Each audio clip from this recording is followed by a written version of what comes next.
Ja, ich glaube, wir können beginnen. Mein Name ist Insa Eschebach und ich möchte Sie und euch alle recht herzlich begrüßen zu unserem Workshop heute Nachmittag, Raum und Erinnerung.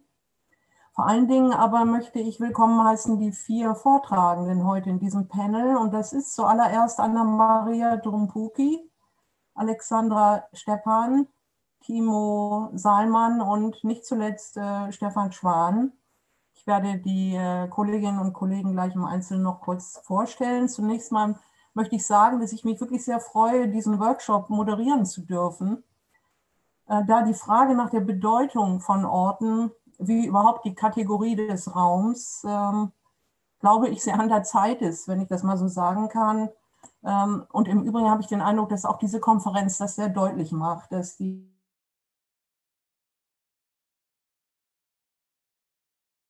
in mehrfacher Hinsicht von Relevanz ist jetzt in dieser Zeit. Für Gedenkstätten, das Wort sagt es ja selbst, ist der Ortsbezug konstitutiv. Und in all den Jahren meiner eigenen Arbeit in Gedenkstätten hat mich immer wieder eine Beobachtung von Maurice Halbwachs begleitet, die ich hier Ihnen gerne mitteilen möchte, nämlich das Bild des Raums, das ist jetzt ein Zitat, dass das Bild des Raums infolge seiner Beständigkeit uns die Illusion, und ich betone nochmal, die Illusion vermittelt, die Vergangenheit in der Gegenwart wiederzufinden. Ich denke, dass es sich bei dieser Illusion oder auch Erwartung an einem bestimmten Ort alles Gewesene anwesend zu finden, um ein Bewusstseinsphänomen handelt, und zwar um ein Bewusstseinsphänomen von erstaunlicher Beharrungskraft. Wer in Gedenkstätten arbeitet, weiß, dass Besucherinnen und Besucher immer wieder mit der Vorstellung kommen, sie würden ein KZ, ein Konzentrationslager vorfinden. Und immer wieder muss man darauf hinweisen, dass dieses KZ doch 1945 befreit wurde und dass es sich hier und heute um eine Gedenkstätte handelt. Das ist dann ein Befund, dem dann häufig auch mit einer Art von Enttäuschung begegnet wird. Cornelia Siebeck hat in ihrer Einführung gestern von einer, ich zitiere, massiven Tatsächlichkeit der Orte gesprochen. Das fand ich wirklich sehr treffend formuliert und übrigens auch ihre Beobachtung, dass die ersten Gedenkstätten, die in der Bundesrepublik Deutschland bekanntlich recht spät eingerichtet wurden, anfangs vor allem 2 Funktionen erfüllten. Sie dienten erstens als Zeugnisse und Beweise der NS-Verbrechen, aber sie dienten zweitens auch, und das finde ich einen sehr interessanten Punkt, auch als Zeugnisse einer ausgebliebenen Auseinandersetzung. Das sind 2 wichtige Hinweise zu unserem Workshop und ich komme damit jetzt hier zu unserem Thema heute, wobei wir gleich eine ganze Reihe verschiedener Ortsgeschichten beziehungsweise auch methodische Ansätze, mit denen uns jetzt hier befassen werden, die hier jetzt in diesem Panel versammelt sind. Und ich kann Ihnen versichern, dass jede dieser 4 Präsentationen eigentlich schon alleine unsere ganze Zeit wert wäre. Das können wir natürlich, können wir jetzt nicht leisten. Wir müssen uns die 1,5 Stunden teilen, aber es sind wirklich sehr spannende Präsentationen, die uns jetzt hier erwarten.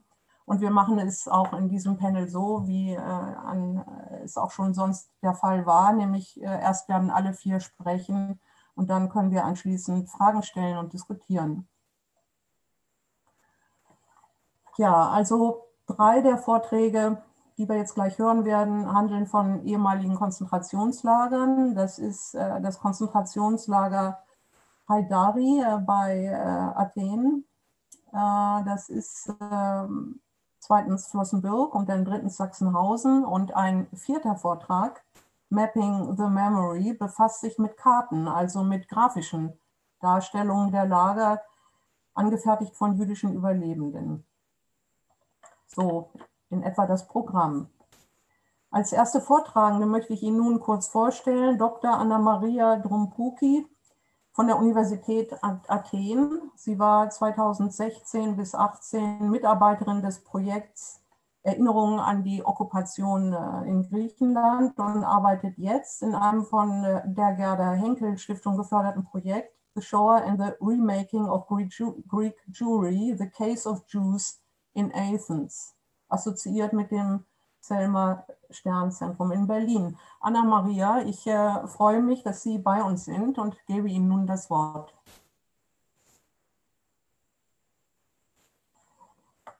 Ja, vielen Dank und ich beginne sofort meine Präsentation. Und ja, genau, das KZ Haidari bei Athen. Die deutsche Okkupation Griechenlands von April 1941 bis Oktober 1944 forderte in Verhältnis zur Gesamtbevölkerung mehr Opfer als in anderen nicht-slawischen Ländern. Obwohl ihre Auswirkungen bis heute in der griechischen Erinnerungskultur spürbar sind, bemerken wir ein Paradox. Trotz des enormen Forschungsaufwands in Bezug auf den Zweiten Weltkrieg stellen internationale Forscher wie etwa der deutsche Historiker Dieter Pohl fest, dass über Griechenland noch sehr wenig bekannt sei. Der vorliegende Beitrag behandelt ein Thema, zu dem es fast kaum Forschung gibt. Aus griechischer Perspektive geht es dabei um ein verdrängtes Kapitel der eigenen Geschichte. Die Quellenlage über das KZ Haidari ist problematisch und sehr disparat. Zeitgenössische Unterlagen, insbesondere Transportlisten, sind nur zu einem geringen Teil überliefert. Hingegen existieren wie auch für andere Konzentrationslager eine Memoirenliteratur sowie mündliche Zeitzeugnisse. Es gibt nach wie vor nur wenige wissenschaftliche Studien zu den deutschen KZs in Griechenland. Selbst statistische Daten existieren kaum. Der Forschung stehen fast nur Memoirenliteratur sowie Oral- und Public History zur Verfügung. Von den mutmaßlich 36 und vorerst nicht vollständig und genau lokalisierbaren von den Deutschen angelegten KZs im griechischen Raum sind das KZ Haidari bei Athen und das KZ Pavlos Melas in Thessaloniki die zwei wichtigsten, was ihren Umfang und ihre Funktion im Okkupationssystem betrifft. Der Mangel an Primärquellen erschwert die Beschäftigung mit dem Lager Haidari. Am 10. September 1943 wurde Haidari in Athen vom Sicherheitsdienst übernommen. Das Lager war für die Gefangenen in erster Linie eine Durchgangsstation auf ihrem Transport in die Konzentrationslager in Deutschland oder Polen und es herrschten die gleichen Bedingungen und Regeln, wie man sie von allen anderen Schreckensorten der NS-Herrschaft kennt. Während seiner rund einjährigen Nutzung fand die neue Organisation und Erweiterung der reinen Polizeidienste, der Sicherheitspolizei, des Sicherheitsdienstes und der Ordnungspolizei statt und Haidari entwickelte sich zum größten Lager im besetzten Griechenland. Im Haidari waren Gegner des Besatzungsregimes von jeglicher Gesinnungsrichtung vertreten. Schätzungsweise würden 20 bis 25.000 Menschen inhaftiert. Männer und Frauen, Kriegsgefangene, Partisanenmitglieder und Funktionäre der Kommunistischen Partei Griechenlands, Juden, politische Führer. Auch einige bekannte Persönlichkeiten des geistigen und kulturellen Lebens Griechenlands wurden im Block 15 inhaftiert. Im ganzen Lager befanden sich ungefähr 20 Blockgebäude bzw. Baracken sowie größere und kleinere Kasernen, die jeweils unterschiedlichen Verwendungszwecken dienten. Im November 1944 berichtete die New York Times, dass Haidari eines der größten Nazi-Lager im besetzten Europa sei, was belegt, dass das Lager weit über die griechische Grenze hinaus zu zweifelhaften Ruhm gekommen war. Das Schicksal der Häftlinge war äußerst tragisch. Ein lebensbedrohliches Arbeitspensum, Zwangsarbeit, ständige Unterernährung, fehlende medizinische Versorgung, fatale Lebensbedingungen, Wassermangel, ständige Schikanen und willkürliche Morde kennzeichneten ihren Alltag. Leider gibt es kein Sterberegister was eine allgemeine Bilanz der Opfer des KZ Haidari unmöglich macht. Unser Wissen über die Verteilung der Häftlinge nach Häftlingsgruppe, Alter und Geschlecht ist lügenhaft. Die Frage nach der Anzahl aller Menschen, die eine Haftzeit in KZ Haidari durchleiden mussten, ist bislang nur vage zu beantworten. Sogar die Zahl derjenigen, die in Haidari ermordet wurden oder durch die schlechten Haftbedingungen zu Tode kamen, kann nur geschätzt werden. Der erste Abtransport von politischen Gefangenen, 850 Männer und 61 Frauen aus allen Teilen Griechenlands aus dem KZ Haidari verließ den Athener Bahnhof Ruf am 25. Mai 1944. Die Frauen wurden nach KZ Ravensbrück deportiert, die 850 Männer nach KZ Neuengamme, wo sie am 4. Juni 1944 eintrafen. Es handelt sich um den größten Abtransport nicht-jüdischer Sühnegefangene aus Griechenland in die deutsche Lager. Zum dunkelsten Kapitel der Lagergeschichte, der Internierung von Juden, wurde vorerst nur ansatzweise geforscht. Im Block 15 waren auch Juden unterschiedlicher Herkunft untergebracht. Viele Athener Juden, aber auch Juden aus anderen Teilen Griechenlands, so etwa allein aus Rhodos und Kos, fast 1700 Menschen, wurden von Haidari aus in das Vernichtungslager Auschwitz-Birkenau deportiert. Das erste Kapitel der Geschichte des Lagers als Holocaustort bildete die Großrazzia am 24. März 1944 in der Alten Synagoge von Athen, in der Verlauf ca. 1000 Juden in das KZ Haidari gebracht und von dort aus am 2. April 1944 nach Auschwitz-Birkenau deportiert wurden. Der 14-jährige Sam Nechama wurde gewaltsam aus seinem Haus in Athen nach Haidari transportiert und einen knappen Monat später nach Auschwitz verschleppt. Die ohnehin katastrophalen Haftbedingungen in Haidari wurden während des Bestehens des KZs dabei noch unerträglicher. Nechama berichtet, die schlimmste Zeit war in Haidari. Dort war es schlechter als in Auschwitz. Ich wurde zu schwerer Zwangsarbeit gezwungen. Wir haben eine Menge große Steine aufgeladen und brachten sie in eine Ecke und danach in eine andere. Das war sinnlos. Während des griechischen Bürgerkrieges 1946 bis 1949 diente das Lager einige Monate lang als Gefängnis für Kommunisten. Zugleich wurde das KZ zum Symbol der Linken für Leiden und Widerstand während der Okkupation. Eben dies war ein Grund für die konservative Regierungen, das Lager weiterhin militärisch zu nutzen und der Öffentlichkeit den Zugang zu verweigern. In den 60er Jahren gab es sogar Versuche, Haidari in einen Studentencampus zu verwandeln. Heute ist lediglich ein kleiner Teil des KZ-Geländes in eine Gedenkstätte umgewandelt. Es handelt sich um Block 15, der 1984 als Denkmal des kulturellen Erbes anerkannt wurde. Im Gemeindewappen von Haidari wird Block 15 dargestellt. Zu sehen ist eine Mohnblume, das Symbol für Hoffnung und Frieden.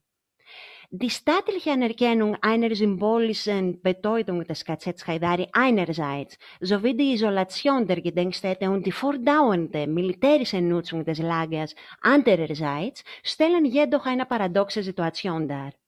Aktuell ist der Zutritt zum Lager auf den Block 15 beschränkt, da es das einzige Gebäude auf dem Lagergelände ist, welches dem Kulturministerium untersteht.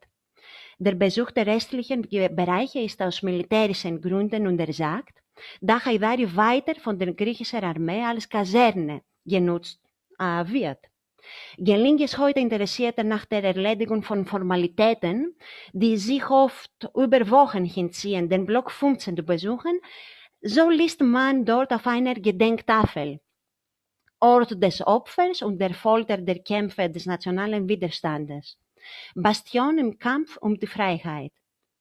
Über die Tatsache, dass neben Widerstandskämpfer etwa 4.468 Juden dort gefangen gehalten wurden, ist nichts zu lesen. Haidari bleibt bis heute für die Öffentlichkeit geschlossen und wird paradoxerweise immer noch militärisch genutzt. Block 15 steht heute leer. Hinweisschilder zu seinen einzelnen Segmenten, Tafeln mit historischen Hintergrundinformationen sind vor Ort nicht vorhanden. Der Besuch anderer Bereiche des Geländes ist aus Gründen militärischer Geheimhaltung verboten. Und was bringt am Ende die Veränderung der Digitalität? Wir haben vorgestern Professorin Steinbacher gehört. Sie hat einen interessanten Satz gesagt, dass Digitalisierung einen virtuellen Erinnerungsraum schafft.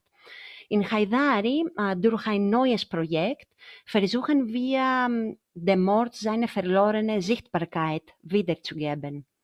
Durch 3D und digitale Darstellung. Das Projekt heißt Block 15 Virtual Journey. Sowohl in Europa als auch auf internationaler Ebene wurden immersive Technologien an historisch umstrittenen Orten nicht im großen Umfang eingesetzt. Gleichzeitig bleiben die Orte der Erinnerung an den Zweiten Weltkrieg in Griechenland unsichtbar. Das vorliegende Projekt konzentriert sich auf den Block 15.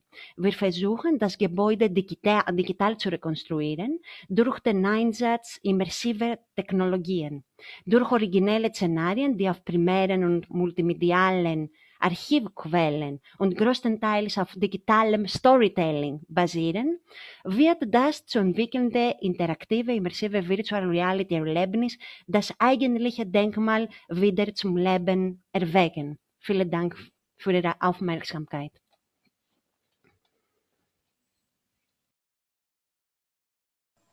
Ja, Anna-Maria, herzlichen Dank. Das ist, glaube ich, eine Geschichte, die vielen von uns bislang unbekannt war. Und ich freue mich sehr, dass Sie Gelegenheit haben, hier uns über diese Geschichte, die tatsächlich auch Anlass zu einer Reihe von Fragen gibt, uns aufzuklären.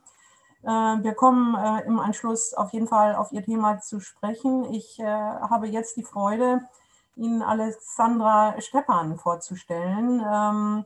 Alexandra, hallo. Ist Mitbegründerin und Mitglied des Forschungszentrums für Gedächtniskulturen an der Jagiellonien-Universität in Krakau und Mitarbeiterin des USHMM, das Oral History Projekte in Polen und in Spanien durchführt.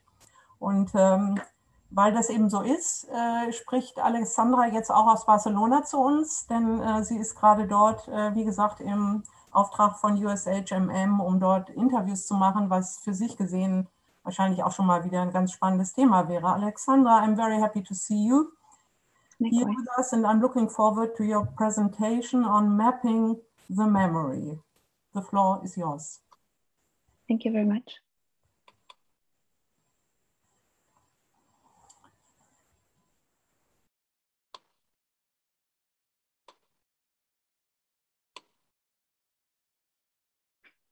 Thank you very much for having me, and I will speak in English, and I would really appreciate if any questions would be also directed to me in this language.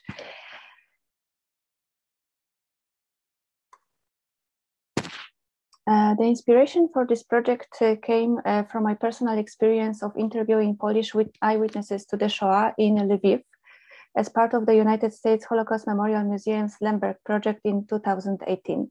Sometimes after or before the interview, a witness would insist on showing me places of importance for his or her account on the historic pre-war map of Lwów, the Polish former name of the city.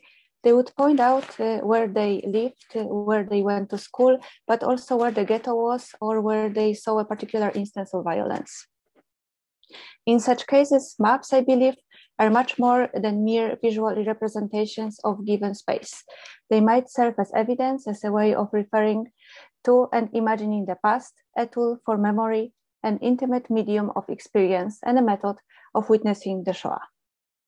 In this brief presentation, I would like to propose to think about the significance of maps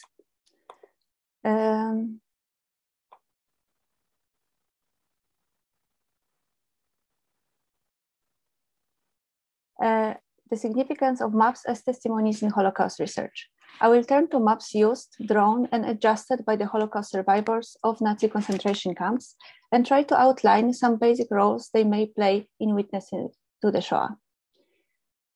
To do so, I will also examine how we can put Holocaust cartography in a broader context of recent studies on critical and post-representational cartography. MAP has been always a basic tool of Holocaust historiography and an essential framework of Holocaust testimony. Maps of camps served as evidence during the war crime trials, such as shown here, maps and model of Auschwitz-Birkenau during the Frankfurt Auschwitz trials in 1960s, or photograph of a model of Treblinka made by survivor Jankel Wiernik used during the Eichmann's trial in Jerusalem in 1961. Recent example may be a map of the Treblinka camp drawn by Holocaust survivor Manfred Kort in 1946 that was used as an evidence at the trial of a camp guard Bronisław Hajda, sentenced in Chicago in 1997. Eichmann's trial took place in a strong cartographic frame. A map of Europe was a permanent decoration of the courtroom, and it was used by the defendant. This kind of general maps of Europe that mark changes of borders and main movements of forces are the basic tool of Holocaust research. One of the most characteristic documents of this kind is the map that opens seminal work of Martin Gilbert, Atlas of the Holocaust from 1982. It represents Europe marked with arrows. The center of gravity is to the east of where we have come to expect it to be. All rails here lead to Auschwitz, the word written in a larger font than the names of Berlin, Vienna, or Paris. As one's finger traces the line along all the train tracks of Europe, the only destination is a black crater marked with a swastika. Gilbert's map represents a conceptualization that is typical for the modern cartographical paradigm, the dream of a map that can attain a full and objective representation of the terrain in question. Cartography as a modern scientific discipline is an expression of faith in the panoptic utopia, a totalizing, bodiless, and distant view from everywhere. By creating the illusion of this impersonal gaze, the map was effectively able to serve the brothers in arms of modernity, militarism, colonialism, and nation building.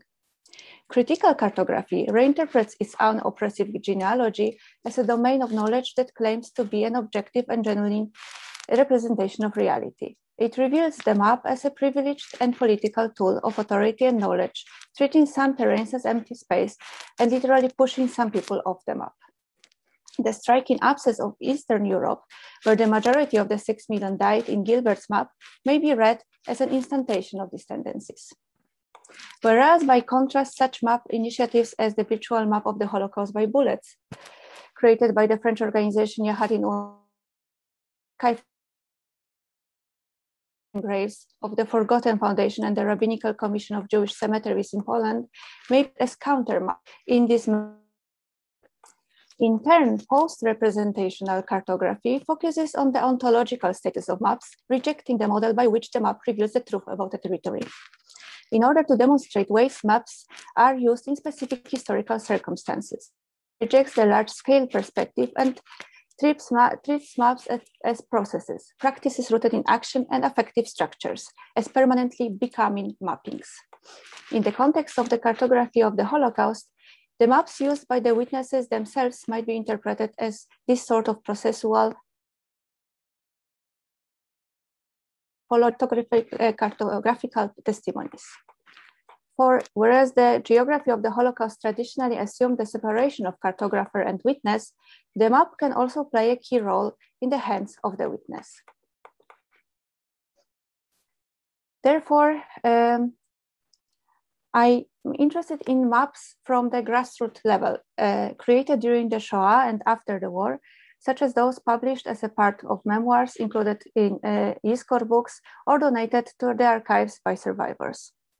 Also, I investigate the use of maps by the survivors recorded for the video testimony archives.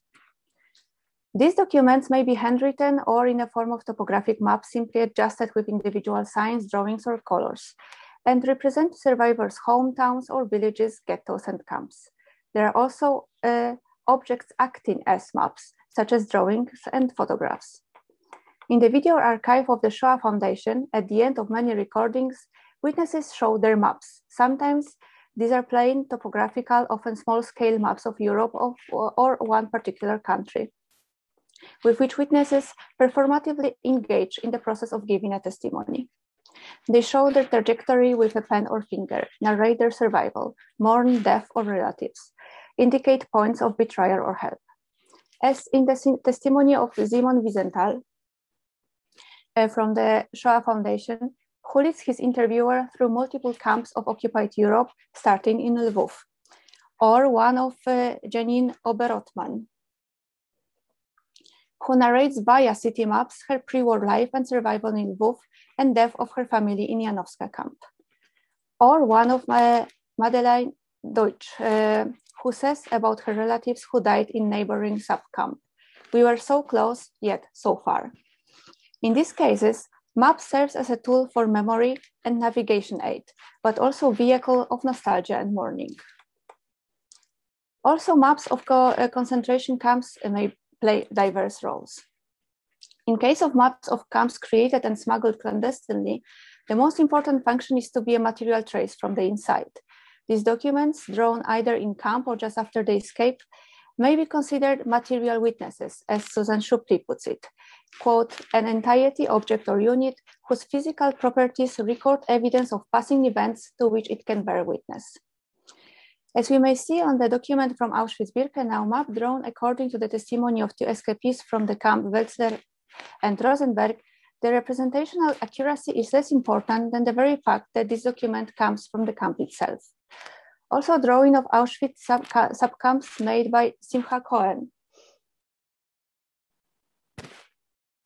who came to Auschwitz at age 13, may be considered such material witnesses. Created in Buchenwald, they refer to the very recent past, preserving imagination of a teenager and the spatial experience of the camp.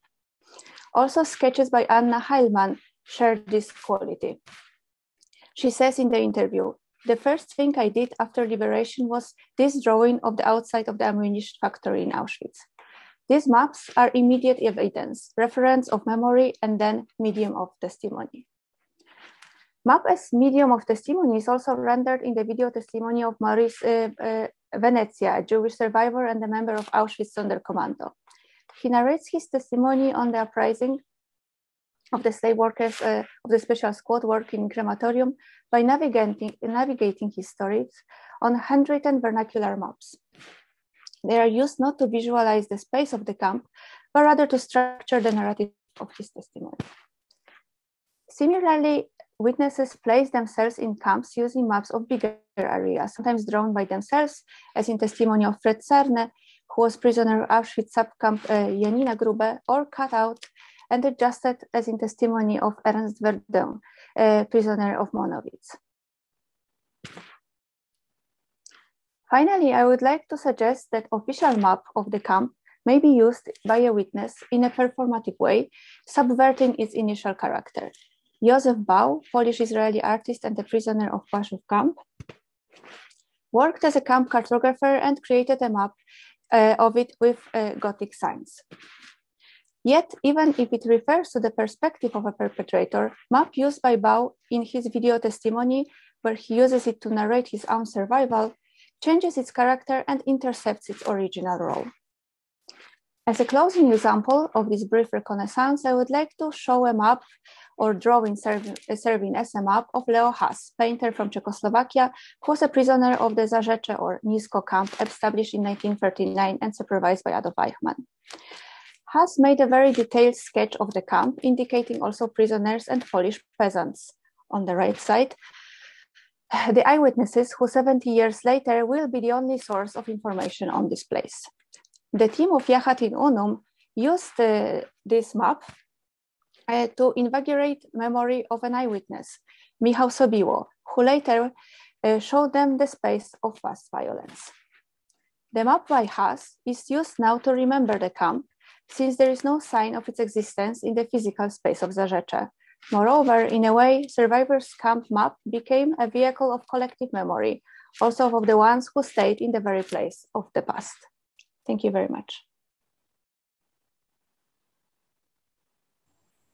Yeah, thank you very much, Alexandra.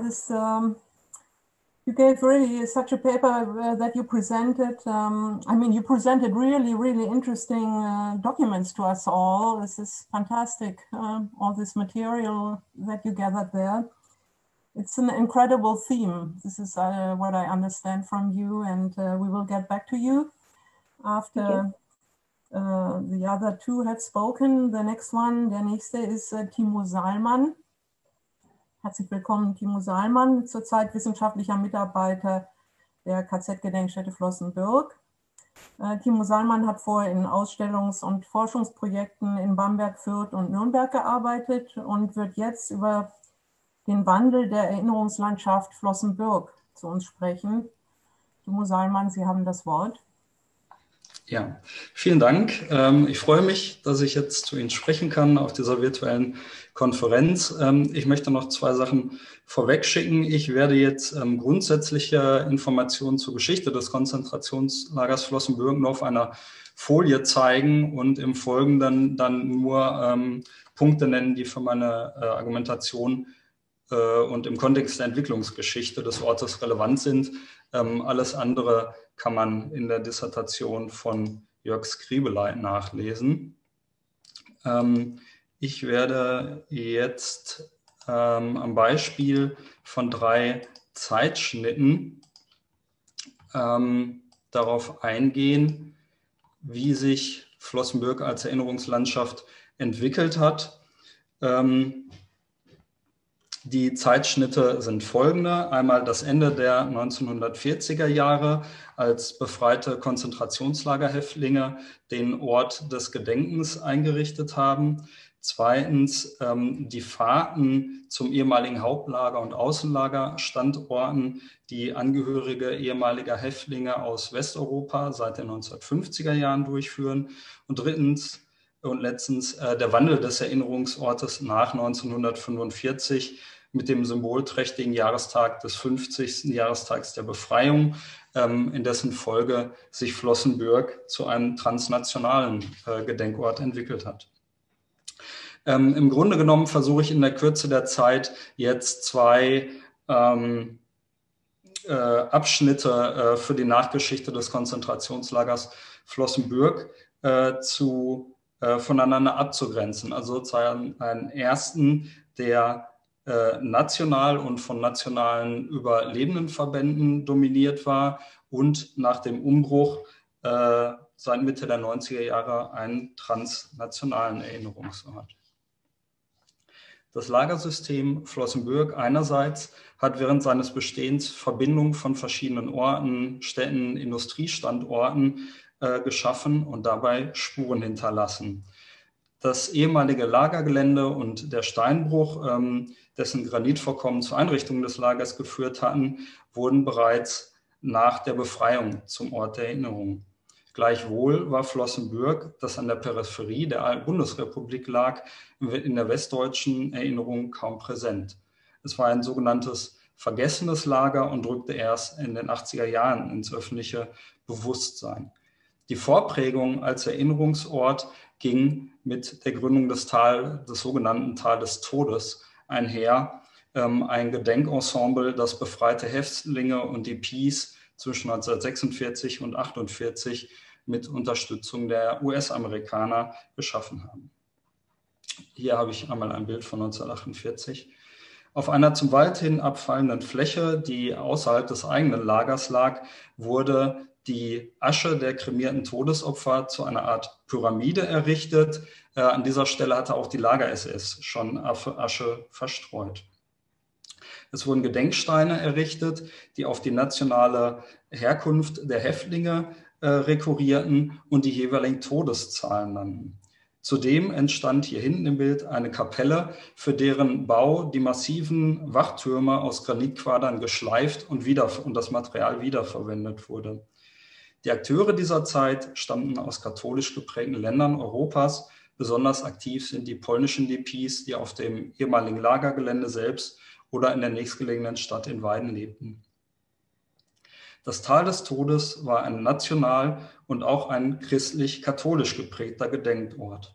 Symbolisiert wird dies durch die Epitaphe, die gefallenen Denkmalen gleichberechtigt an die Toten verschiedener Nationen erinnern. Alle erlitten das gleiche Schicksal und sind dadurch miteinander verbunden, lautet die Botschaft.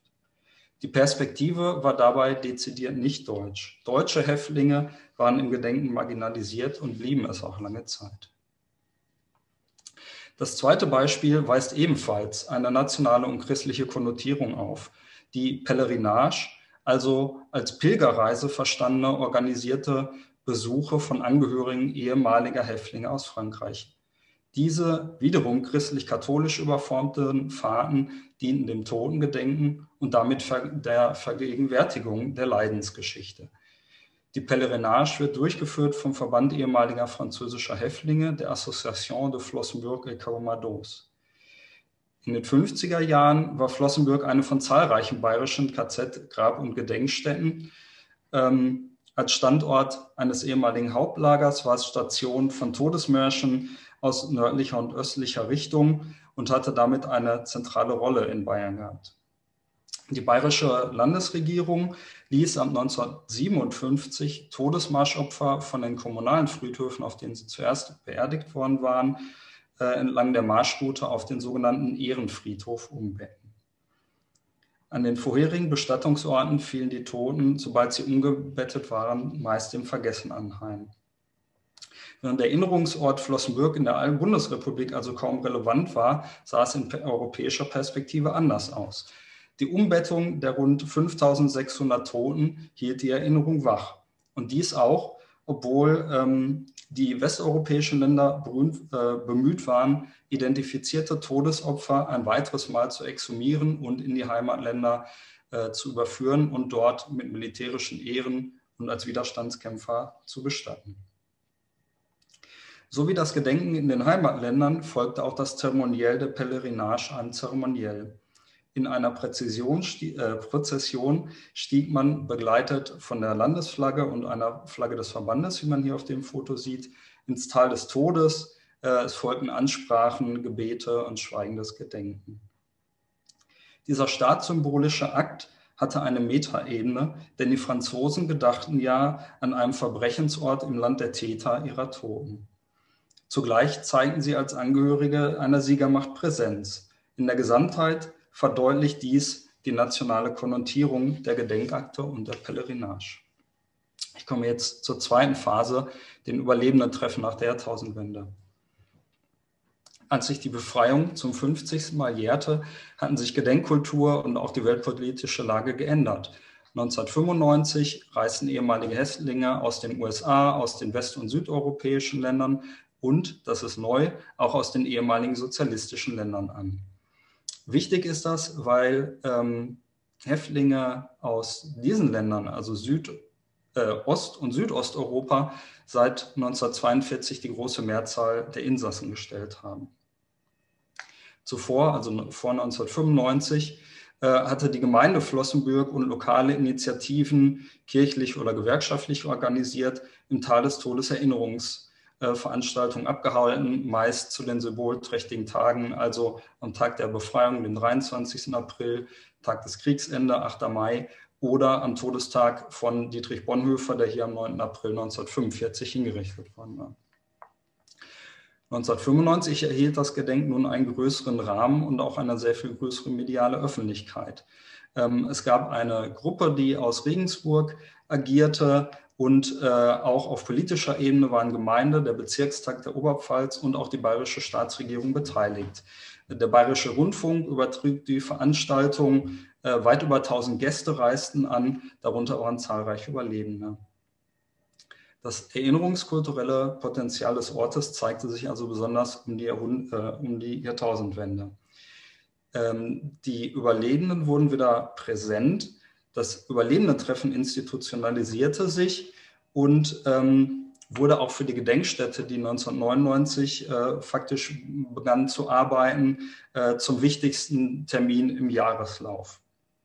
Die gesellschaftspolitische und völkerverbindende Wirkung lässt sich besonders gut daran ablesen, dass sich nicht nur die Überlebenden, sondern auch die Angehörigen, also auch die zweite und dritte Generation, engagieren. Sie halten den Kontakt zur Gedenkstätte und bilden darin eine transnationale Erinnerungsgemeinschaft. In diesem Sinne ist der Gedenkort Flossenbürg identitätsstiftend geworden. Dies gilt ein Stück weit auch für die Standorte der Außenlager. Sie sind dezentrale Referenzpunkte der Lagergeschichte. Ihre Wiederentdeckung und erinnerungskulturelle Erschließung in den vergangenen 10 bis 15 Jahren als funktionslos gewordenen oder ungenutzten Orten der Zwangsarbeit leisten weitere Akteure, die soweit möglich von der Gedenkstätte unterstützt werden. Insgesamt kann man sehen, dass gerade diese Wiederentdeckung der Nebenlager dazu ausdehnt, eine gewissermaßen die Erinnerungslandschaft Flossenbürg auszudehnen und weiter zu dezentralisieren. In meinem ursprünglichen Paper hätte ich das noch weiter ausgeführt. Jetzt muss ich das nur ganz kurz hier anreißen. Ich fasse kurz zusammen. Zunächst fand eine Zentralisierung des Gedenkens am Verbrechensort selbst statt. Mit der Vernachlässigung des Erinnerns an die NS-Verbrechen in Westdeutschland ging eine Isolierung der Relikte des Lagersystems einher, die sicherlich auch der provinziellen Lage Flossenbürgs geschuldet war. Der Wandel der Erinnerungslandschaft erklärt sich in besonderer Weise aus der Verzahnung und Wechselwirkung der lagerzeitlich multinationalen Häftlingsgemeinschaft mit der heutigen von Überlebenden und Angehörigen der zweiten und dritten Generation getragenen transnationalen Erinnerungsgemeinschaft. In beiden Zeitabschnitten war der historische Verbrechensort in je spezifischer Weise eine Kontaktzone. Im Kontext des Kalten Krieges und nach dessen Ende nutzen unterschiedliche Gruppen von Erinnerungskulturen diese in identitätsstiftender Weise als Bezugspunkt. Vielen Dank für Ihre Aufmerksamkeit. Ja, herzlichen Dank, Herr Sallmann. Da gibt es auch, danke für die Präsentation, da werden wir auch gerne Fragen an Sie noch stellen wollen und diskutieren, aber das ist jetzt im Augenblick nicht vorgesehen, sondern wir springen gleich zu Stefan Schwan jetzt.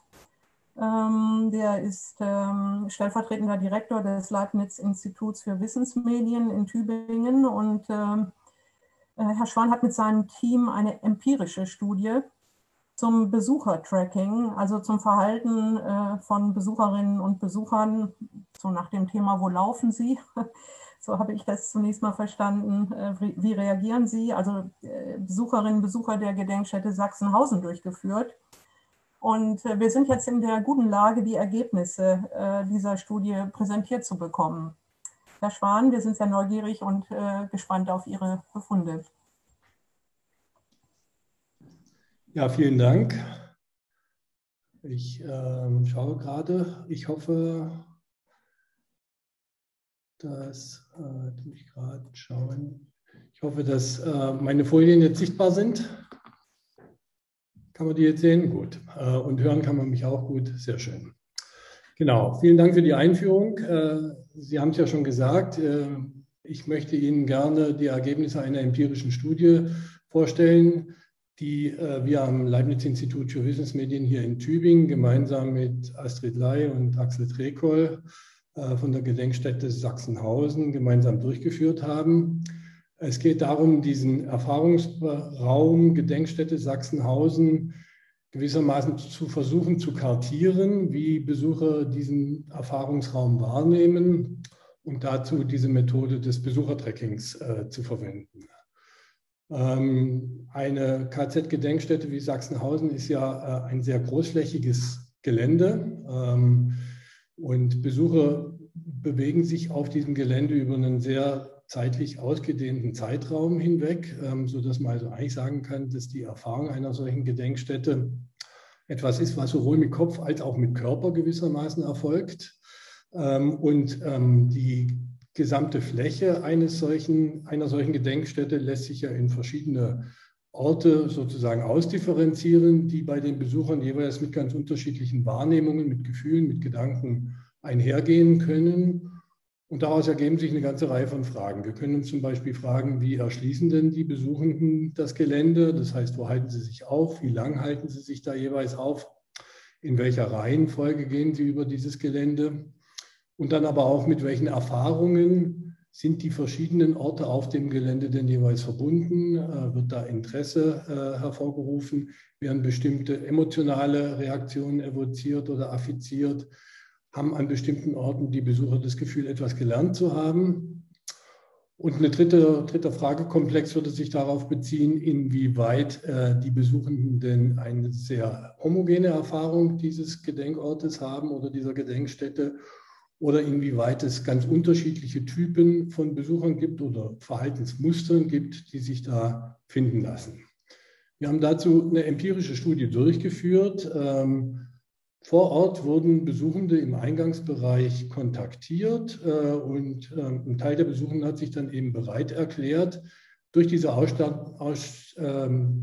dieses Gelände zu gehen und sich dabei mit einer Smartwatch ausstatten zu lassen, die eine GPS-Funktion hat, sodass wir also in der Lage waren, den Gang auf dem Gelände in sekundengenauer Auflösung aufzuzeichnen und dann auch nachvollziehen zu können. Und die Teilnehmer der Studie haben sich gleichzeitig auch bereit erklärt, dann im Anschluss an ihren Besuch an einer standardisierten Befragung teilzunehmen, wo für die verschiedenen Orte auf dem Gelände eben erfragt wurde, inwieweit diese Orte ihr Interesse geweckt hatten, bei ihnen das Gefühl hervorgerufen haben, etwas Neues gelernt zu haben oder bestimmte Emotionen hervorgerufen haben. Wir haben aber auch eine Reihe von weiteren Fragen gestellt, zum Beispiel zur Nutzung von Informationsangeboten, dem Audioguide beispielsweise oder der Orientierungskarte und haben selbstverständlich auch demografische Variablen erhoben. Ein bisschen was kurz zur Stichprobe. Insgesamt hatten wir also ca. 340 erwachsene TeilnehmerInnen und aufgrund von technischen Problemen hat es natürlich nicht bei allen TeilnehmerInnen geklappt, diese Bewegungsdaten aufzunehmen, aber wir hatten immerhin von 316 dieser TeilnehmerInnen entsprechend verwertbare Bewegungsdaten. An der Studie haben teilgenommen 140 weibliche Probanden, 195, ca. 200 männliche Probanden und 5 hatten sich als divers bezeichnet. Und Sie sehen an der Altersverteilung, dass sich vorwiegend Jüngere, so im Bereich zwischen 20 und 40 an dieser Studie beteiligt haben, während die älteren Jahrgänge entsprechend weniger repräsentiert waren. Die Mehrzahl der an der Studie Teilnehmenden kam aus Deutschland oder aus dem europäischen Umfeld. Besucherinnen aus nicht-europäischen Staaten waren deutlich weniger repräsentiert. Das sehen wir an der oberen Grafik und an der unteren Grafik können wir erkennen, dass das Bildungsniveau der Teilnehmenden sehr hoch war, also dass fast 60% der Teilnehmenden Hochschulreife oder ein äquivalentes Bildungsniveau hatten, während niedrigere Bildungsniveaus deutlich weniger repräsentiert waren. Und wir sehen auch, dass fast 90% aller BesucherInnen in Begleitung von Personen kamen, also das heißt der Partner oder die Partnerin, die Familie oder Freunde, während nicht mal 10% der Teilnehmenden als Einzelpersonen auf dem Gelände waren. Ich habe hier so ein kleines Video vorbereitet, das ich Ihnen kurz zeigen möchte. Wir haben also aufgrund der Daten eine Software entwickelt, die es erlaubt, diese Besucherbewegung auf dem Gelände auch anschaulich nachzuvollziehen. Bei dieser Software ist dann jeder dieser Besucher durch so ein Dreieck repräsentiert und wir können die einzelnen Wege sehr genau nachvollziehen. Wir können selektieren nach bestimmten Besuchergruppen, um uns das anzuschauen. Und wir können daraus sozusagen aggregierte Repräsentationen oder Darstellungen generieren, die es uns erlauben, beispielsweise zu sehen, welche Wege denn besonders häufig gegangen wurden von den BesucherInnen und an welchen Orten sich die BesucherInnen besonders intensiv aufgehalten haben. Und wir können diese Daten natürlich dann statistisch analysieren, zum Beispiel hinsichtlich der Aufenthaltsdauer. Wir sehen, dass also in dieser Gedenkstätte sich die BesucherInnen, die an unserer Untersuchung teilgenommen haben, relativ lange aufgehalten haben. Im Mittel so 2,5 bis 3 Stunden. Die Spannbreite ist natürlich sehr groß. Es gab Personen, die sich relativ kurz aufgehalten haben, aber es gab auch Personen, die sich 5, 6 oder sogar 7 Stunden auf dem Gelände dann aufgehalten haben. Und entsprechend sind auch die Laufwege auf dem Gelände erstaunlich lang. Auch hier sind wir so im Durchschnittsbereich zwischen 4 und 4,5 Kilometern. Es gab auch wieder eine Reihe von Personen, die relativ kurz von 1 Kilometer oder nur 2 Kilometer sich auf dem Gelände bewegt haben, aber der Range reicht sozusagen bis zu 7, 8 oder sogar über 9 Kilometern, die BesucherInnen auf diesem Gelände zurückgelegt haben. Interessant ist dann eben eine differenzierte Betrachtung der verschiedenen Orte auf dem Gelände. Wenn man die klassische Besucherforschung aus den Museen nimmt, dann kann man beispielsweise unterscheiden zwischen sogenannten Attention Catch und Attention Hold Daten. Attention Catch wäre in einer Ausstellung, wie viel Prozent der BesucherInnen sich denn einem bestimmten Exponat überhaupt zuwenden. Und Attention Hold wäre dann, wenn sie sich zugewendet haben, wie lange beschäftigen sie sich dann mit diesem Exponat. Und etwas Analoges kann man natürlich auch für dieses Gelände dann machen. Man kann sich überlegen, wie viel Prozent der Besucher haben einen bestimmten Ort auf dem Gelände aufgesucht. Das wäre jeweils die obere Zahl. Und man kann sich auch fragen, diejenigen, die diesen Ort besucht haben, wie lange haben sie sich dann im Durchschnitt an diesem Ort aufgehalten? Das entspräche dem Attention Hold, das ist die untere Zahl. Ich habe jetzt mal sozusagen einen arbiträren Schwellenwert von 2/3 der Besucher, die diesen Ort aufgesucht haben, genommen und diese Orte immer grün unterlegt in der oberen Zeile und einen weiteren arbiträren Schwellenwert von 10 Minuten Aufenthaltsdauer im Schnitt genommen und da die Orte, die über 10 Minuten lagen, in der unteren Zeile grün unterlegt. Und Sie sehen, dass Aufenthaltsdauer und auch Prozentsatz der Besucher, die sich da aufgehalten haben, sehr differenziert sind zwischen den verschiedenen Orten. Es gibt also einen Ort, die Häftlingsküche, in der ja die Geschichte des KZs dargestellt wird, der von sehr vielen Personen sehr lange aufgesucht wird. Im Kontrast dazu gibt es bestimmte Orte, die kaum aufgesucht wurden und wenn sie aufgesucht wurden, nur für sehr kurze Zeit, zum Beispiel dieses Mahnmal der Nationalen Mahn- und Gedenkstätte. Und es gibt wieder andere Bereiche, die entweder von vielen kurz oder von eher wenigen eher länger aufgesucht wurden. Man kann also da eine differenzierte Kartierung dieser Aufenthaltsdauern und Aufenthaltszahlen auf diesem Gelände anhand dieser Daten entwickeln. In ähnlicher Weise, wir hatten ja diese Nachbefragung gemacht, kann man dann auch schauen, inwieweit diese verschiedenen Orte mit emotionalen Reaktionen, das wäre das E, mit dem Gefühl, etwas gelernt zu haben, das wäre das L, oder mit dem Gefühl, dass sehr stark Interesse an diesem Ort geweckt wurde, das wäre das I, sozusagen unterlegen. Auch hier habe ich arbiträr mal jeweils die Werte, die über 50% lagen, grafisch sozusagen dargestellt. Und wir sehen, dass es eine Reihe von Orten gab, die sehr stark emotionale Reaktionen hervorgerufen haben. Es gab auf der anderen Seite wiederum Orte, die sehr stark mit Lernen und Interesse verbunden waren. Weniger Orte, bei denen beides sozusagen sehr stark miteinander verkoppelt waren. Das war ein erster Einblick in diese Daten. Als kurzes Fazit würde ich sagen, dass diese Methode Besuchertrackung es uns erlaubt, in Verbindung mit weiteren Erhebungsmethoden, zum Beispiel standardisierten Befragungen, sowas wie eine besucherbezogene Kartierung eines solchen Geländes durchzuführen. Und wir haben gesehen, dass sich die verschiedenen Orte, die verschiedenen Bereiche auf diesem Gelände durch jeweils ganz spezifische Profile auszeichnen, sowohl was die Zahl der Personen als auch was ihre Aufenthaltsdauer anbelangt, aber auch was sozusagen die psychologischen Reaktionen anbelangt, seien sie emotional, seien sie edukational, seien sie interessensbezogen.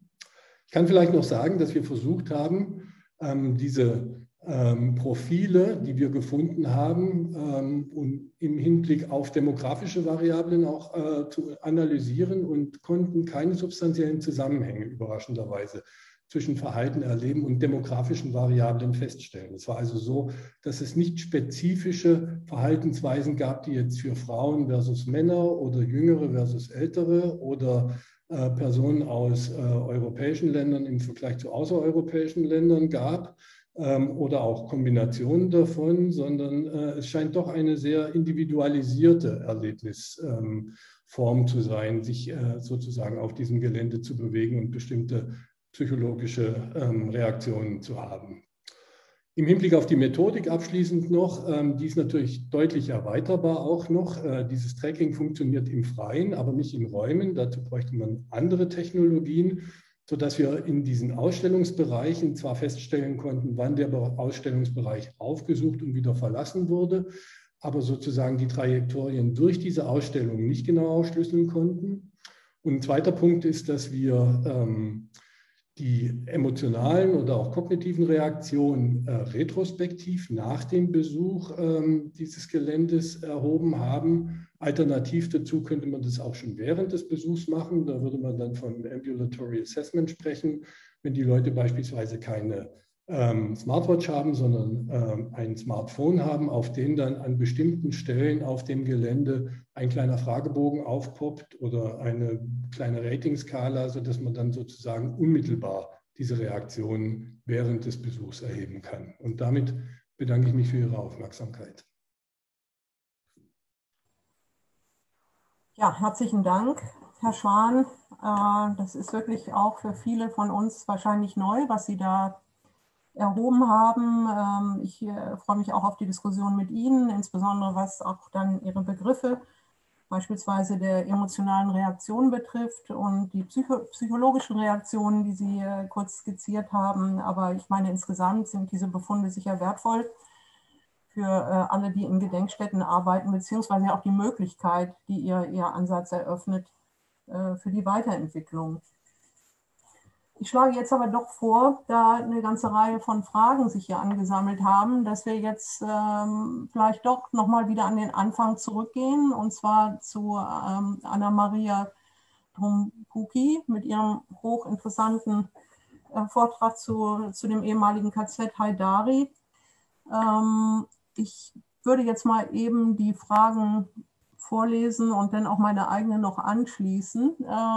Anna-Maria, Sie sind bereit zu hören, hoffe ich. Ich trage jetzt mal vor. Können Sie genauer auf den baulichen Zustand des Ortes eingehen? Ist er durch die weitere Nutzung verhältnismäßig gut erhalten? Das wäre die erste Frage. Die zweite wäre, wie schätzen Sie die Chancen für die Etablierung einer Gedenkstätte im Bereich des gesamten Geländes ein? Was müsste für eine bessere Verankerung des Ortes in der Erinnerungskultur passieren? Ja, vielen Dank für die Fragen. Die natürlich, wie Sie schon verstanden haben, in Griechenland sind wir weit weg von einer vielfältigen Gedenkstättenlandschaft.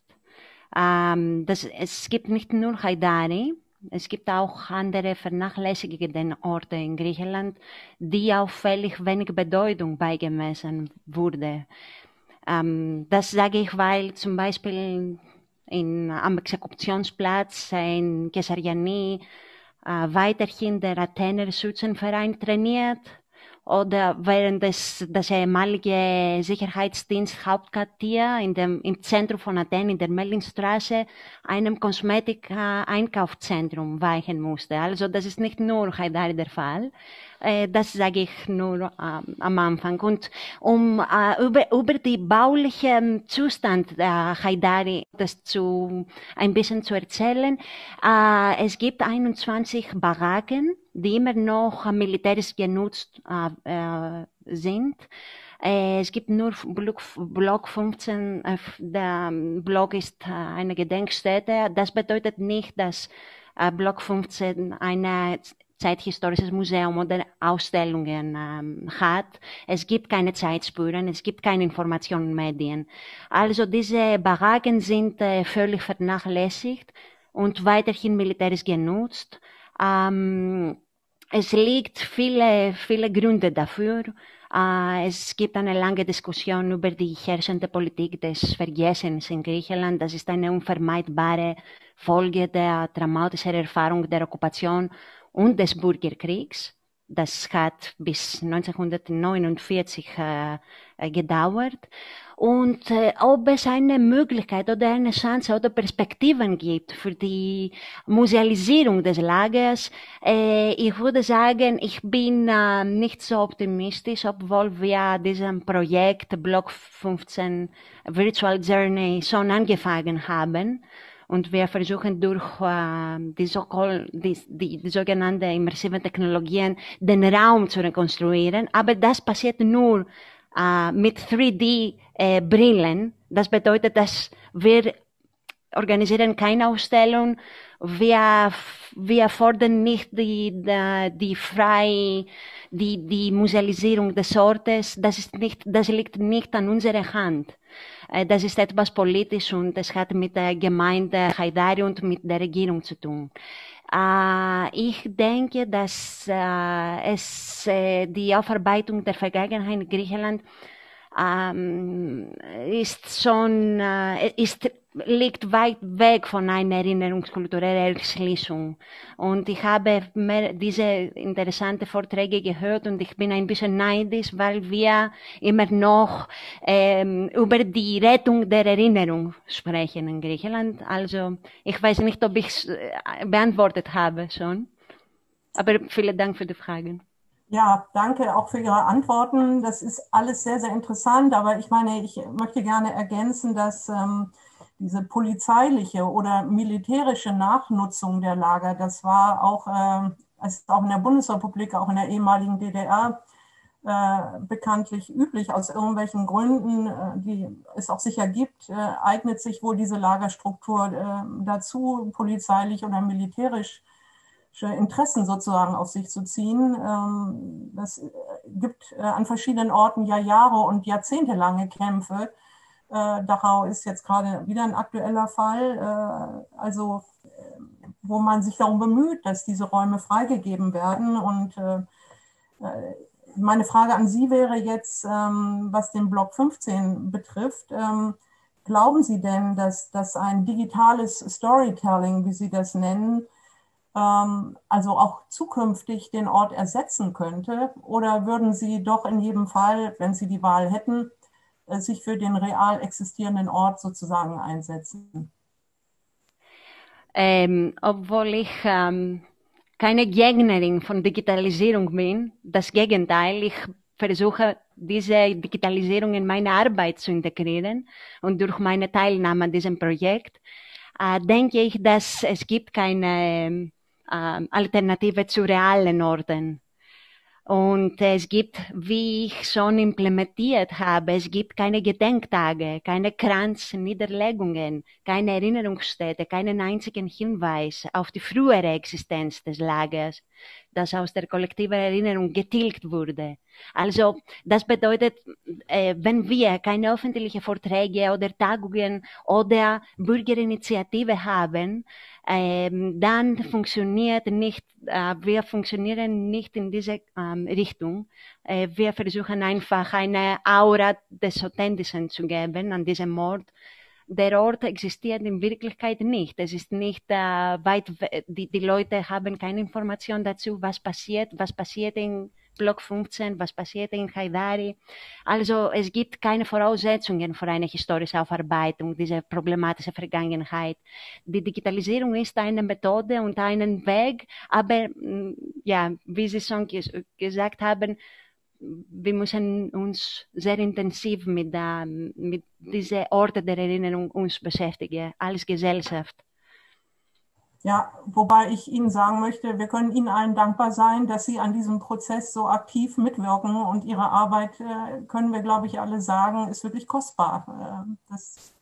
Wir alle können herzlichen Dank und alles Gute auch für die zukünftige Forschungsarbeit, die dann hoffentlich auch finanziert werden kann. Ja. Wir kommen zu Alexandra. Da ist Alexandra, we have a question for you. It is Zina Fabian who is posing this question, and I will read it. are the wide varieties of maps, self-drawn, professional, during or after the war, also used in different ways? This is one question. And myself, I also have a question to you. What kind of relevance do you see in the question of the year the maps were drawn and the circumstances? Because I guess that there is a big difference between early post-war times or later years. What kind of relevance do you see in this question of time? So please speak to us. Thank you very much. Can I ask you to repeat the first question? I didn't quite grasp it. Are the wide varieties of maps? So there are quite a lot of different maps, self-drawn by survivors or even professionally made, or they are created during the war or after the war, which is also going into the direction of my question, the point of time of the year, the date. Or are these varieties of maps, this word causes some problems to me, varieties of maps, are they used in different ways for different purposes? Mm-hmm. I mean, obviously for court cases, this is what you presented to us, but also in museums and exhibitions. So this is a question, please speak about that. Yeah, so thank you very much. So I absolutely agree that the relevance of these questions, and I'm trying to think about maps in this testimonial framework. Indeed, change from the rather thinking about them as evidence, more like a part of a bigger process of dealing with the past. So. Answering different ways of using this kind of material, I would actually gladly hear from colleagues if maps of survivors or witnesses are used in new media and how it can be perpetuated, because I think it's very interesting how actually this kind of memory is passed on. Since my basic primary context is unmemorialized Holocaust in Poland. So I firstly got interested actually of maps of places that are absolutely invisible in space. And these are maps both by survivors and eyewitnesses of the Holocaust. And I'm very much interested in ontological status of these documents, because they often so there are maps, for instance, from 60s and 70s from the investigations made by Polish Council, and these maps and photos of these places that they are not memorialized are still in the documentation. And it's fascinating from the philosophical point of view that they are documents that they don't mean anything, because actually they cannot be used because they are just bushes or trees or something, but still they were put in this documentation. So they have this double status. So from this, actually, I came to also the maps drawn by the maps of camps themselves. Regarding time, I'm trying to make very preliminary order in this, and indeed these maps, which are these material witnesses, are something completely different than maps that are created later on, and they have different value also for the survivors themselves. And yet, as I said, I'm interested in the very process of giving testimony and how they are used by survivors in video testimonies and how they relate to them. So I think I'm rather I'm not speaking from historical point of view. I'm not interested really if they are true, or rather how they work for memory.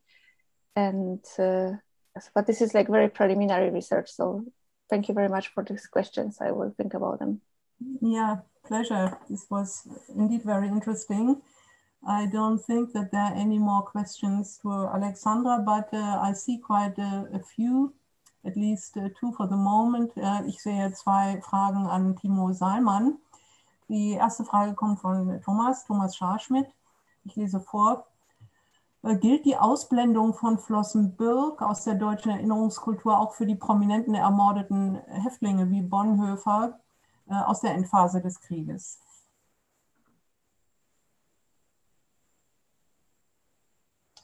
So, Entschuldigung, ich hatte mein Mikro noch aus. Bei Bonhoeffer ist es tatsächlich so, dass man ihn ein bisschen ausnehmen muss. Er hat sich recht früh, schon in den 50er und auch in den 60er Jahren, vor allem natürlich aus dem protestantischen Christlichen, zu einer Art Märtyrer entwickelt, für den die Entwicklung ein bisschen anders zu sehen ist. Das hat sich vor allem angedeutet, als der Restbau, wo die prominenten Häftlinge am Ende untergebracht waren, abgerissen werden sollte. Das hat Jörg Skribeleit intensiv beschrieben. Bei den anderen, bei denen es sich ja im Wesentlichen um Militärs gehandelt hat, die nach dem 20. Juli verhaftet worden sind, würde ich jetzt kurz und knapp sagen, vollzieht das die Bewegung der allgemeinen Erinnerungskultur nach sich, dass diese Militärs eben noch als Verräter lange Zeit gesehen worden sind und das in der großen Linie zu sehen ist. Ja, ich kann noch kurz ergänzen, ein bisschen, wie soll ich sagen, Werbung schon fast in eigener Sache, aber nicht ganz in eigener Sache. Die Jörg Skribeleit hat einen wirklich, wie ich finde, sehr beeindruckenden Aufsatz über das Bonhoeffer-Gedenken in Flossenbürg geschrieben. Der erscheint jetzt in der nächsten Nummer der Beiträge zur Geschichte der nationalsozialistischen Verfolgung. Ich weiß gar nicht genau wann, ich glaube im Herbst erscheint das nächste Heft. Das ist ein Schwerpunktheft zum Thema Religion in Konzentrationslagern und NS-Haftstätten. Und da ist eben auch dieser wirklich beeindruckende Text zum Bonhoeffer-Gedenken und insbesondere auch die neueren Entwicklungen, die das jetzt genommen hat. Ja, kann ich nur empfehlen. Ich habe den mit Vergnügen und mit großem Interesse gelesen. Aber Herr Salmann, hier kommt jetzt noch eine zweite Frage, nämlich von Markus Wegewitz. Sehr spannend, schreibt Markus Wegewitz.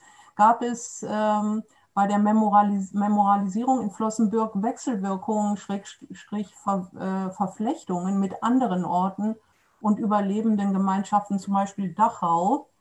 Und setzt dann noch in Klammern hinzu, dass Dachau, das Areal dort war ja auch sehr katholisch geprägt, wie Sibylle Steinmacher am Dienstag hervorgehoben hat. Also die Beziehung zu Dachau, Verflechtungen, Wechselwirkungen mit Dachau, das ist hier die Frage. Genau, also es ist schon so, dass das sozusagen anfangs ein bisschen parallel zu sehen ist, obwohl die Entstehungsgeschichten anders sind. Also wir haben in Flossenbürg eben sehr, sehr stark die osteuropäische Ausrichtung mit der polnischen DP, solange die vor Ort gewesen sind. Und dann schläft das Ganze auch schon wieder ein. Es ist eher so, dass es hat für Flossenbürg zum Beispiel auch keine starke Lagergemeinschaft der überlebenden Häftlinge gegeben, wie jetzt in Dachau zum Beispiel. Also das ist hier alles nicht existent gewesen, weil sich die Häftlingsgesellschaften stark unterschieden haben. Das Erinnern an Flossenbürg ist vor allem getragen von Häftlingen, die sehr, sehr spät meist ins Lager gekommen sind, entweder über die Zwangsarbeit für Messerschmitt oder aber erst auf den Todesmärschen, was sie immer noch zu Flossenbürg-Häftlingen macht. Deshalb haben wir eine Verknüpfung und Überschneidung vielleicht von Personen, die sich auch an anderen Lagerorten, an denen sie vorher waren, engagiert haben. Aber jetzt eine direkte Verknüpfung, um es kurz zu machen, mit Dachau hat es in dem Sinne nicht gegeben. Also weil die Häftlingsgesellschaft in Flossenbürg sehr, sehr unterschiedlich war. Wir haben ja viele, viele deutsche Häftlinge vor Kriegsbeginn vor allem. Ich habe das so ein bisschen angerissen. Also sogenannte Berufsverbrecher, Asoziale, das war immer das Diktum, was man so nicht ganz halten kann. Aber das waren Leute, an die man lange Zeit nicht erinnert hat, um es kurz zu machen. Ich würde auch noch gerne eine Frage stellen, muss Sie aber bitten, möglichst kurz zu antworten, weil jetzt sich hier doch auch noch eine weitere zahlreiche Fragen an Stefan Schwan auf dem Bildschirm zeigen. Aber ich würde mich freuen über eine kurze Antwort auf folgende Frage. Sie hatten erwähnt, dass die zweite und dritte Generation sich in Flossenbürg jetzt sehr engagiert. Wie würden Sie den Unterschied schildern zwischen dem Engagement der zweiten und dritten Generation versus oder im Unterschied jetzt zu den ehemaligen Häftlingen?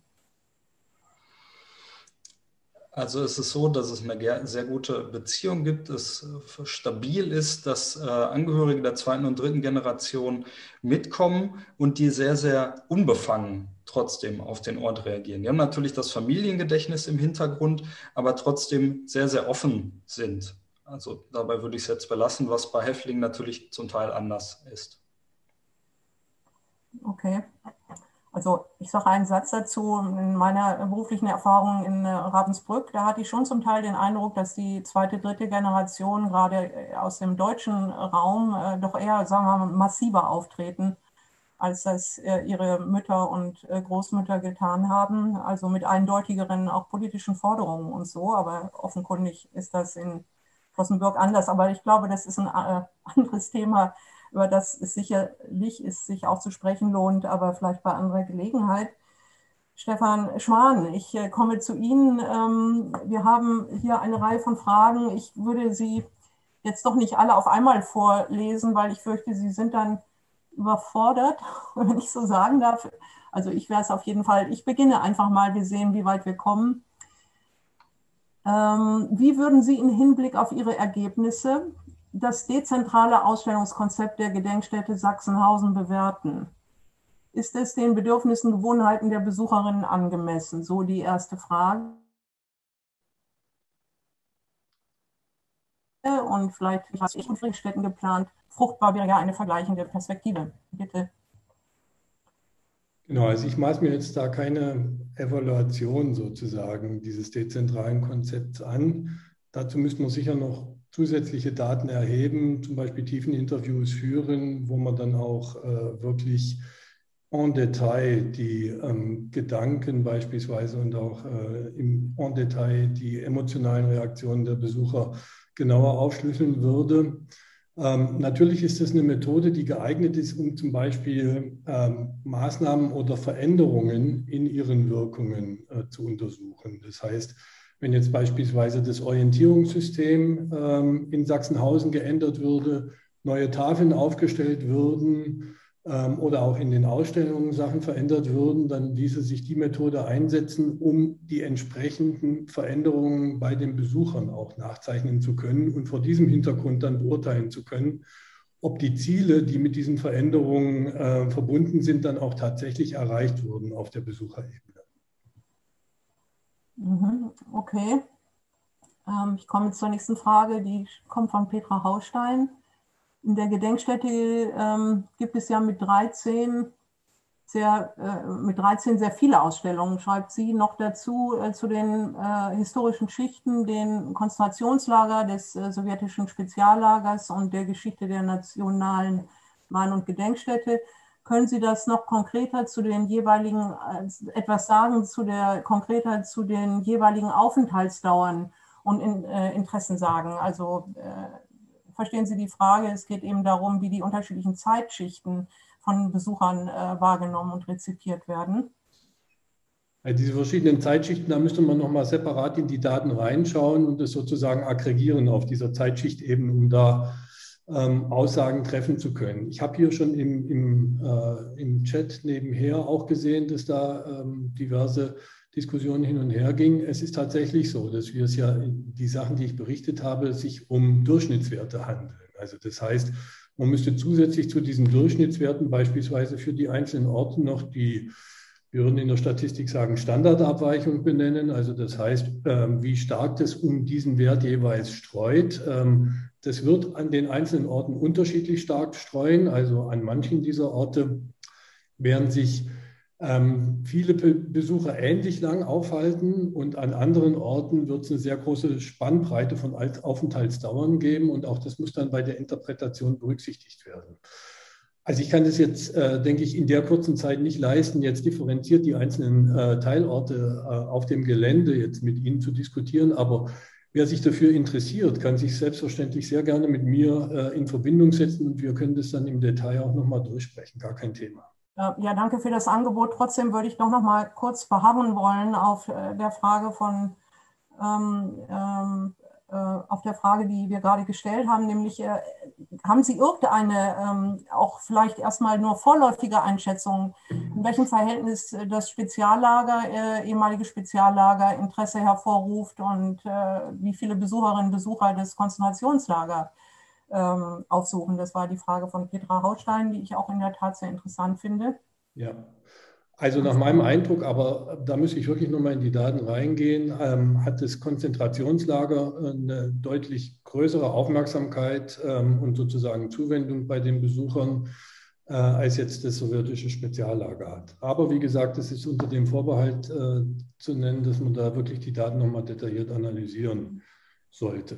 Ja. Vielleicht noch was, ich sehe jetzt gerade in dem Chat, dass so viel über die Stichprobe diskutiert wurde. Sowohl was Bildung anbelangt, dass keine Schulklassen da dabei waren und so weiter. Also das eine, was ich gerne dazu sagen würde, ist, Schulklassen haben wir explizit ausgeschlossen. Es ging nur um erwachsene Besucher, die sozusagen in kleineren Gruppen kamen. Für die Schulklassen müssen wir das nochmal separat, überhaupt die ganze Studie machen. Das zweite ist, wir hatten ja keine Besucherstrukturanalyse in dem Sinne, dass wir versucht haben, eine repräsentative Stichprobe zu bekommen. Das heißt, dass in unserer Stichprobe jetzt ein bestimmtes Bildungsniveau beispielsweise ist, können wir nicht genau sagen, liegt es daran, weil eben generell Besucher dieser Gedenkstätte dieses Bildungsniveau besonders stark haben, oder liegt es daran, dass die Leute, die sich bereit erklärt haben, an unserer Studie teilzunehmen, dieses besonders hohe Bildungsniveau haben, weil sich zum Beispiel Personen, die ein niedrigeres Bildungsniveau haben, nicht trauen, an so einer Studie teilzunehmen, weil sie sich vielleicht bloßgestellt fühlen könnten. Dazu muss man dann nochmal müsste man separat empirisch nochmal schauen, inwieweit sich es bei unserer Stichprobe wirklich um eine repräsentative gehandelt hat. Und das setzt wieder voraus, dass man da nochmal eine Studie macht, wo wirklich eine Besucherstrukturanalyse dahinter liegt dann. Ein anderer Punkt ist, was mich wirklich überrascht hat, dass wir eben keine systematischen Zusammenhänge mit diesen demografischen Variablen gefunden haben. Also weder Bildungsniveau noch Geschlecht noch Herkunft hat einen großen Einfluss dahingehend gespielt, dass wir sagen könnten, Leute mit einem hohen Bildungsniveau haben sich dezidiert anders verhalten als mit einem niedrigen oder Geschlecht oder Herkunft. Es scheint doch was zu sein, was viel stärker von, wir würden sagen, proximalen Variablen abhängt, sowas wie Besuchsmotiv beispielsweise, das wir nicht erfasst haben, oder Vorwissen beispielsweise, oder politische Einstellung könnte eine Rolle spielen. Also diese generellen demografischen Variablen waren offensichtlich, haben keine so große Bedeutung, sondern wir müssen nochmal nach anderen Variablen verhandeln, die viel näher sozusagen an der psychologischen Ausstattung der Besucher dran sind. Ja, genau. Und diese psychologische Ausstattung, wie Sie sagen, ja, wirft meiner Meinung nach Fragen auf. Ich sehe auch von Carmen Lange, die sich die gleiche Frage vorgelegt hat, wie ich hier auch auf meinem Zettel, nämlich der Begriff der emotionalen Reaktionen. Das ist ja sicherlich nicht möglich, das mit einer Smartwatch zu messen. Da werden Sie andere Strategien entwickelt haben, aber eine emotionale Reaktion jetzt statistisch zu erfassen, auch der Begriff der Emotion selber ist ja, wie soll ich sagen, könnte man auch schon alleine kontrovers diskutieren. Was verstehen Sie unter emotionaler Reaktion und wie messen Sie die? Ja, also Missverständnis, wir haben nicht die emotionalen oder welche psychologischen Reaktionen auch immer über diese Smartwatch gemessen. Die war ja nur dazu da, sozusagen die Bewegungstrajektorie der BesucherInnen auf dem Gelände zu erfassen, sondern das wurde dann über diese Nachbefragung erfasst. Und da sind wir relativ einfach vorgegangen jetzt in dem ersten Schritt. Wir haben den BesucherInnen eine Karte des Geländes vorgelegt, auf der eine Reihe von Orten verzeichnet waren, die wir gemeinsam mit Astrid Ley und Axel Trekoll sozusagen als relevante Orte identifiziert hatten und sie gebeten, anzukreuzen, welcher dieser Orte sie emotional berührt hätte, anzukreuzen, an welchem dieser Orte Sie das Gefühl hatten, dass Sie etwas Neues hinzugelernt haben, und die Orte anzukreuzen, bei denen Ihr Interesse in besonderer Weise geweckt wurde. Das ist jetzt für einen ersten Schritt erstmal ein Zugriff auf diese sozusagen psychologischen Variablen. Man kann das in zukünftigen Studien natürlich deutlich genauer ausdifferenzieren. Zum Beispiel haben wir ja nicht die Qualität der emotionalen Reaktionen erfasst, weder im positiven noch im negativen Sinne. Oder man könnte das auch noch wesentlich differenzierter machen. Es könnten emotionale Reaktionen wie zum Beispiel Trauer oder Scham auftreten. Das sind ganz andere emotionale Reaktionen wie, ich sage mal, eher epistemische Emotionen, bei denen es dann eher um Überraschung beispielsweise geht oder Verwunderung. Also man kann dieses Gefühlsspektrum, das sich da an den verschiedenen Orten entwickelt, methodisch natürlich nochmal deutlich ausdifferenzieren. Das haben wir in dieser Studie jetzt noch nicht gemacht. Mhm. Ich schaue auf die Uhr. Wir haben jetzt leider nicht mehr so viel Zeit, wie dieses Thema sicher verdienen würde. Ich lese jetzt noch mal ganz kurz die zwei letzten Fragen an Herrn Schwan vor. Von Katrin Grüber, vielen Dank an alle. Erst einmal 2 Fragen an alle Referentinnen und Referenten. 2 Fragen habe ich an Herrn Schwan. Erstens, gibt es Ergebnisse, die Sie überrascht haben? Und zweitens, inwiefern gibt es einen Bias durch die Wahl der Tracking-Methode? Und dann hat Robert Parzer noch gefragt, wurde überhaupt nach dem Speziallager gefragt, aber ich glaube, darüber hatten wir ja eingangs auch schon kurz gesprochen. Natürlich wurde auch nach dem Speziallager gefragt oder wurde auch mit in den Blick genommen in die Studie, wenn ich Sie recht verstanden habe. Dann bleiben jetzt noch die Fragen von Katrin Grüber an Sie. War das, was mich überrascht hat? Überrascht hat mich zum einen die wirklich lange Aufenthaltsdauer und die lange Strecke, die die Besucher auf diesem Gelände zurückgelegt haben. Ich komme ja sehr stark aus der Besucherforschung in Museen, da sagt man, naja, nach 35 bis 40 Minuten in etwa tritt die sogenannte Museumsmüdigkeit ein. Die Leute werden immer schneller und gehen immer sozusagen ungezielter durch die Ausstellung, bis sie dann hinten rauskommen aus dem Museum. Die Zeiten, die wir hier gemessen haben, sind ja deutlich länger und auch die Wege, die zurückgelegt wurden, sind deutlich länger.